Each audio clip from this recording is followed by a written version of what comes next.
നമസ്കാരം. High range കുടുംബത്തിന്റെ മറ്റൊരു വീഡിയോയിലേക്ക് എല്ലാവർക്കും സ്വാഗതം. അപ്പൊ നമ്മൾ ഇന്നത്തെ ചർച്ച ചെയ്യാൻ പോകുന്നത് എന്താ കാര്യം? ദൃശ്യം. നിങ്ങൾ തംബ്നെയിലിൽ കണ്ട പോലെ തന്നെ ലാലേട്ടൻ പറഞ്ഞ പോലെ ഒരു പ്രതീക്ഷയും വേണ്ട. ലാലേട്ടൻ വിഷുവിന് പ്രത്യേകം പറഞ്ഞാണ്. ലാലേട്ടൻ എങ്ങനെയുണ്ട്? ദൃശ്യത്തിനെ പറ്റിയുള്ള പ്രതീക്ഷ എന്തൊക്കെയാണ്? മോനെ ഒരു പ്രതീക്ഷ വേണ്ട എന്ന് പറഞ്ഞ പോലെ. സത്യം. അപ്പൊ അതിനെപ്പറ്റി ഞങ്ങൾ പറയാം. സിനിമ ദൃശ്യം 1, ദൃശ്യം 2, ഇപ്പൊ ദൃശ്യം 3. സത്യം പറഞ്ഞ സിനിമ ദൃശ്യം 1 എന്ന് പറഞ്ഞു കഴിഞ്ഞാൽ പക്ക ഒരു ക്രൈം ത്രില്ലർ അല്ലേ എന്ന് വേണം പറയാം. ഒരു സർവൈവൽ അല്ലെ, അങ്ങനെയൊക്കെ പറയാം. ദൃശ്യം 2 ആണെങ്കിലും അതിനോട് കടപിടിക്കുന്നത്. എന്നാൽ ദൃശ്യം 3യിലേക്ക് വന്നപ്പോഴാണ് ആ ലാലേട്ടൻ പറഞ്ഞതിനോട് നമുക്ക് ആ ഏകദേശം തോന്നിപ്പോകുന്നത്. പക്ഷെ എന്താ വെച്ചാല് ഓരോ പടം 1, 2 കഴിയുമ്പോ 3 ആകുമ്പോഴേക്കും ഏകദേശം ഒക്കെ പൊട്ടിപ്പോവാനാണ് ചാൻസ് കൂടുതലുള്ളത് അല്ലെ. അപ്പോഴേക്കും ആ പടത്തിന്റെ ഒരു ലെവല് പോയി. പക്ഷെ ഈ പടം അതാണ് 3 കണ്ടു കഴിഞ്ഞപ്പോഴാണ് ലാലേട്ടൻ പറഞ്ഞ തന്നെ ഒരു പ്രതീക്ഷയില്ലാതെ, അങ്ങനെ ഒരു പ്രതീക്ഷയില്ലാതെ പോയി കണ്ട ഒരു സിനിമയാണ് ദൃശ്യം 3. പക്ഷെ ഞങ്ങൾ ഉറപ്പിച്ചു പറയുന്നു, എങ്ങനെയാ കിട്ടില്ല. അതായത് നല്ല പ്രതീക്ഷയോടെ പോയി കാണാവുന്ന സിനിമയാണ്. പിന്നെ നിങ്ങൾക്ക് തോന്നും പിന്നെ എന്തുകൊണ്ടാണ് നിങ്ങൾക്ക് എന്നാ പറയാ കൂടുതൽ വ്യൂസിനോ അല്ല മറ്റേതിനോ മറിച്ചിനോ വേണ്ടിയിട്ടാണോ നിങ്ങൾ തംബ്നെയിലിൽ അങ്ങനെ കൊടുത്തത്? പക്ഷെ ഒരിക്കലും അല്ല. അത് ലാലേട്ടൻ പറഞ്ഞുകൊണ്ട് തന്നെയാണ് ഞങ്ങൾ താഴെ അങ്ങനെ ആ ഒരു ക്യാപ്ഷൻ കൊടുത്തത്. പിന്നെ ഞങ്ങൾക്ക് ഈ സിനിമയെ പറ്റി നമുക്ക് ആദ്യം വരാം. സത്യം പറഞ്ഞു കഴിഞ്ഞാൽ എനിക്ക് പറയാവുന്ന ഒരു കാര്യമുണ്ടല്ലോ.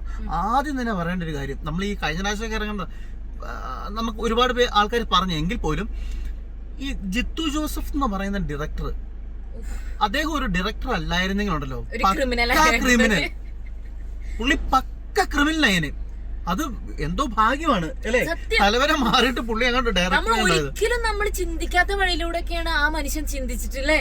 അപ്പൊ ഓക്കെ, നമുക്ക് നേരെ സിനിമയിലേക്ക് വരാം. അപ്പൊ എന്തായാലും അതായത് ഞങ്ങൾ പറഞ്ഞു വന്നത്, ഇപ്പം പടം നല്ലതാണോ മോശമാണോ എന്നൊരാൾ ചോദിച്ചു കഴിഞ്ഞാൽ ഉറപ്പായിട്ടും പറയാൻ പറ്റും നല്ല പടമാണ്. ധൈര്യമായിട്ട് അല്ലേ, ധാരാളം പറഞ്ഞാൽ പ്രതീക്ഷയോടെ പോയി കാണാൻ പറ്റുന്ന സിനിമയാണ് ദൃശ്യം എന്ന് പറയുന്നത്. അതായത് നമ്മൾ എടുക്കുന്ന ടിക്കറ്റിന് വാല്യൂ ഉണ്ട്, മനസ്സിലായോ? ഇപ്പൊ അല്ല നിങ്ങൾ അതിനകത്ത് കുറെ ചിന്തിച്ചു കൂട്ടി ഓരോ നെഗറ്റീവുകൾ കണ്ടുപിടിക്കുകയാണെങ്കിൽ ഇഷ്ടം പോലെ ഉണ്ട് നെഗറ്റീവ് അല്ലേ, ഒരുപാട്. അങ്ങനെ നെഗറ്റീവ് പറയുവാണെങ്കിൽ എന്താ ആദ്യത്തെ നെഗറ്റീവ് നിനക്ക് പറയാനുള്ളത്? ചെറിയൊരു ലാഗ് ഉണ്ടായിരുന്നു. ചെറുതല്ല, എനിക്ക് അത്യാവശ്യം നല്ല ലാഗ്. എനിക്ക് തോന്നുന്നത് എന്താ വെച്ചാല് ആ പടം കുറച്ചും കൂടെ ക്ലാരിറ്റി, എന്താണ് ഏത് സംഗതിയിലോട്ട് ക്ലൈമാക്സിലോട്ട് കൊണ്ടുവന്നതിന്റെ ക്ലാരിറ്റി വരുത്താൻ വേണ്ടി കുറച്ച് ലാഗ് അടിച്ചു എന്നാണ് എനിക്ക് തോന്നുന്നത്. പക്ഷെ എന്നാലും കുഴപ്പമുണ്ടായിരുന്നില്ല കേട്ടോ. എന്നെ സംബന്ധിച്ച് ഞാൻ എൻജോയ് ചെയ്തിട്ടുണ്ട്. ഫുൾ ടൈം എൻഗേജ്ഡ് ആയിരുന്നു പടം.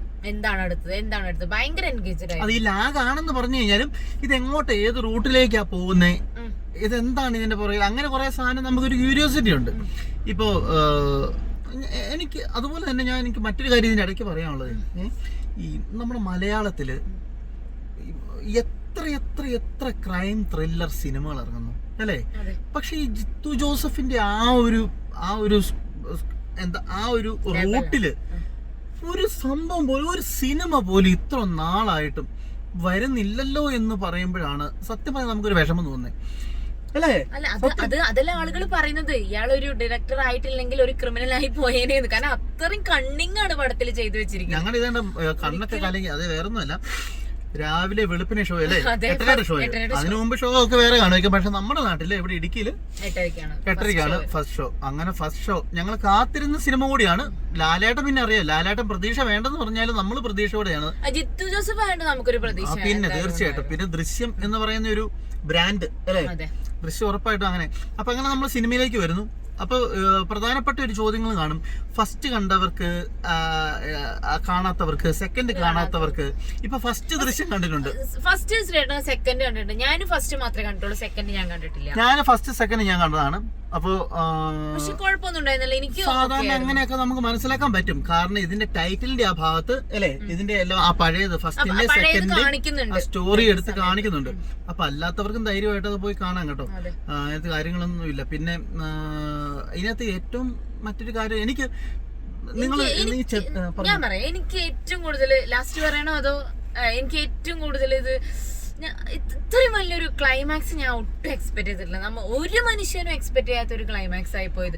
സത്യം റിയലി അല്ലേ, ചെറുതായിട്ടൊന്ന് കണ്ണ് നിറഞ്ഞു പോയിട്ടോ ക്ലൈമാക്സ് കണ്ട സമയത്ത്. അവിടെ ഒക്കെ ഭയങ്കര രസമായിരുന്നു കേട്ടോ. ഞങ്ങൾ ആ സ്പോയിലർ ചെയ്യുന്നില്ല. അതായത് ഒരു പ്രത്യേക സീനുണ്ട്, അത് നിങ്ങൾ സിനിമ കാണുമ്പോൾ നിങ്ങൾക്ക് മനസ്സിലാവും. ക്ലൈമാക്സില് ഒരച്ഛൻ ചെയ്യുന്ന ഒരു കാര്യം ഒരച്ഛൻ ഒരിക്കലും ചെയ്യില്ല, ഒരച്ഛൻ ഒരിക്കലും ചെയ്യാൻ കഴിയാത്ത ഒരു കാര്യം. അതൊരു ഭയങ്കര കേട്ടോ. ഒരച്ഛൻ ഒരിക്കലും ചെയ്യാൻ കഴിയാത്തൊരു കാര്യം ഇതിനകത്ത് ലാലേട്ടൻ ചെയ്യുന്നു. അത് നമ്മൾ തകർന്നു പോകും, ഷോക്കായി പോകും നമ്മൾ. അമ്മ എന്തീ സംഭവിക്കുന്നത് അങ്ങനെ തോന്നിപ്പോകും. ലാലേട്ടൻ അതുപോലെ തന്നെ ചില സംഭവങ്ങളൊക്കെ ഉണ്ട് കേട്ടോ. ഈ സ്വരവേട്ടറി ഓരോ കാര്യങ്ങൾ പറയുന്നു അല്ലേ. ആ സിദ്ദിഖിനോടൊക്കെ പറയല്ലേ കൊന്ന് പറയല്ലേ, കഥ പറയല്ലേ.